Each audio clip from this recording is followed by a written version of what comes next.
Hello and welcome to episode 33 of My Friend the Rainbow Circle. I'm out here walking again in this weird little woodsy spot my son and I found, just exploring the neighborhood. There's lots of these weird little remnants of old houses if I run across one. But episode 33, based on this Oulipo challenge I gave myself, 33 was always about Jesus. Oulipo challenges, I started doing those partly because I was never really challenged in my creative writing education. And I thought, a little bit of rigorousness and challenge and forcing myself to do things like anytime I run across 33, make some sort of reference to Jesus and make it really work. I do that with a lot of other numbers. 6 is always about death, and 14 is always about sacred geometry. I might be stuck here, I don't know. But it's kind of hard to think of a good connection with Jesus, partly because it's always mired in theology, just in terms of talking about what he teaches us about aesthetics and fiction writing.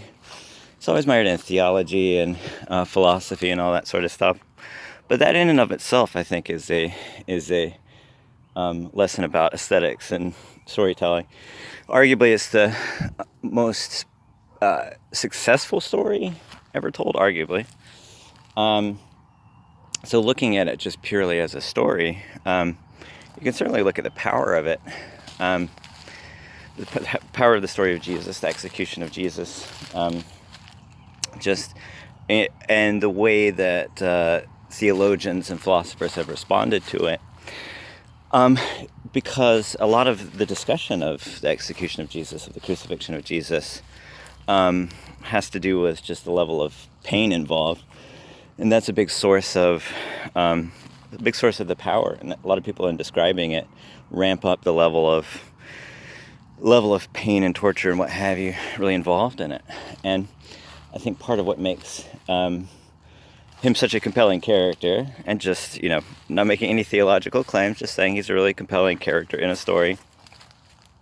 I'm just a writer, I'm not a theologian or a philosopher or anything like that. Part of what makes him so compelling is the experience of that pain, but also the resistance to it. Like the Garden of Gethsemane, he cries tears of blood. That makes him a really compelling character. Oh God, why have you forsaken me? All that sort of stuff. As I said, Howl is one of my favorite poems. Eli, Eli, Eli, Eli, Lama, Lama, Sabachthani, saxophone cry that shivered the city down to its last radio. So, even Ginsberg is recognizing, the aesthetic power of, claims like this. But what happens when you have a really, intensely visceral image like a crucifixion, is that the response tends to be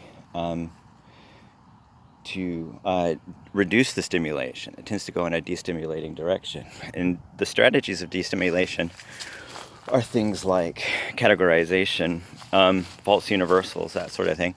And so you go in that direction and you get, just one of the more extreme examples of extreme categorization, arguably for the sake of directly contradicting the power of the pain, and that gets into a lot of theological stuff. But just looking into the crucifixion as a story, the nature of a lot of the categorical responses to the crucifixion are designed in direct contradiction to the power of the pain of the story, just to explain away the significance of it in order to reduce the pain of it. I was kind of stuck in a little spot over there. And so, and that leads to logical contradictions. And when you're talking about destimulating categorization, you're bound to run across logical contradictions, and that tends to be what people argue about. Just, how effectively does something fit into a category in a very dualistic sort of a way. And even in his moral arguments, Jesus tended to default to, if you consult the Rainbow Circle, good previous episodes, I don't have the Rainbow Circle with me, But if you consult previous episodes and you take a look at the center of the rainbow circle is visceral stimulation, non-dualistic visceral stimulation.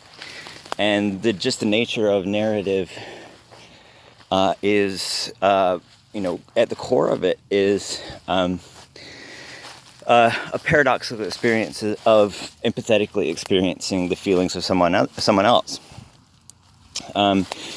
You're reading a story, the story of Jesus, any kind of story, and you're feeling the feelings of someone else. And the prime strategies for optimizing that stimulation play on the paradox of that essential experience of experiencing the feelings of someone else.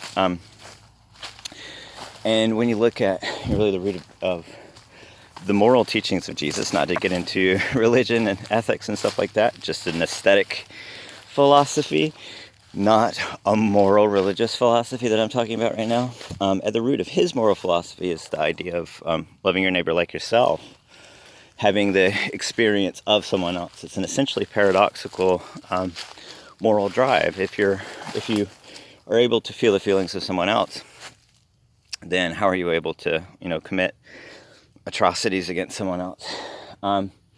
Yet, if you look at just the history of the destimulating categorical interpretations of, it's even just the death of Jesus, common sort of responses to that level of extreme visceral empathetic experience tend to manifest as things like blame, categorical dualistic blame. Who is to blame for the death of Jesus? Let's persecute them, leading to all kinds of different, logical contradictions. Let's blame Jews for killing Jesus, even though Jesus was a Jew.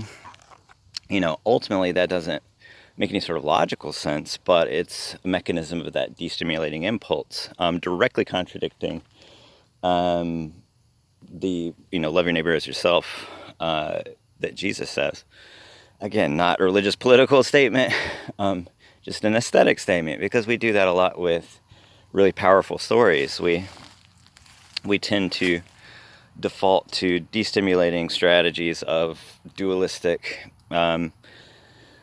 blame or categorization or all these other sort of destimulating strategies. And it has a really significant, political and religious effect, sure, but I think it's a big obstacle to really truly understanding what the power of a story is from the perspective of a storyteller. If you want to create a really powerful story, the dualism can be an obstacle to that. The categorization can be an obstacle to that. Very, very common obstacle to really effectively optimizing stimulation is the negative effect categorization can have. You can effectively use it by recognizing just the nature of schema, internal rule systems that govern audience expectations, that sort of thing.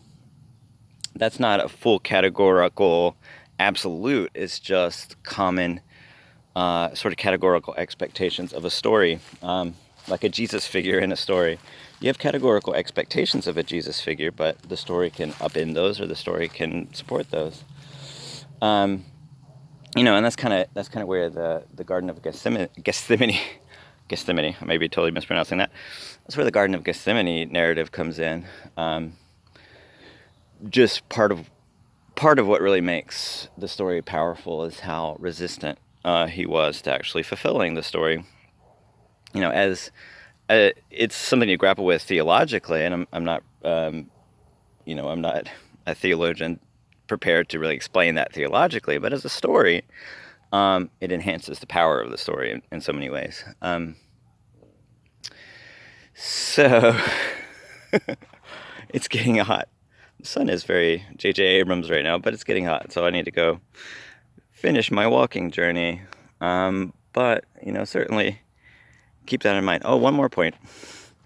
The accusation that more purely aesthetic philosophies have of explaining just the nature of stories is that they're morally bankrupt or what have you, that they're morally irresponsible. And I think, but stories really have no obligation to be moral. But if you consider that empathetic moral at the core of all storytelling, The idea that through storytelling, we're able to empathetically feel the experiences of others.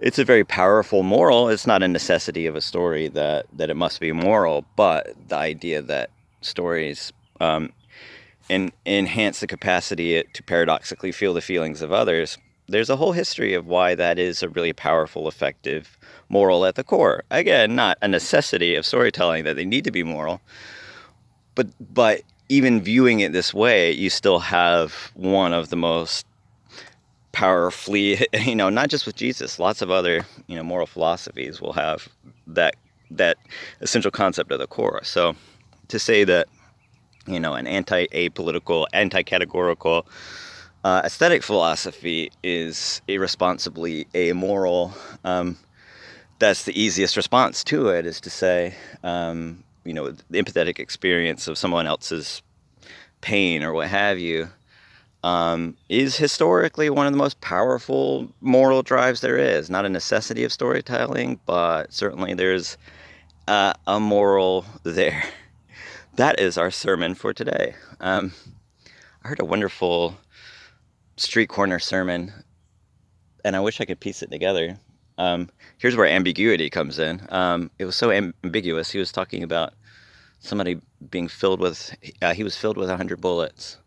And the whole lesson was about the devil in heaven or something. I wish I could heard the whole thing, but I was driving by. But that's my sermon. I'm sure if somebody comes across here and doesn't notice the camera, they'll think I'm crazy as well. I'm not crazy, I swear. I'm just talking about storytelling. How does storytelling work? That's how it works. But anyway, I'll wrap it up for today. See you on the next episode.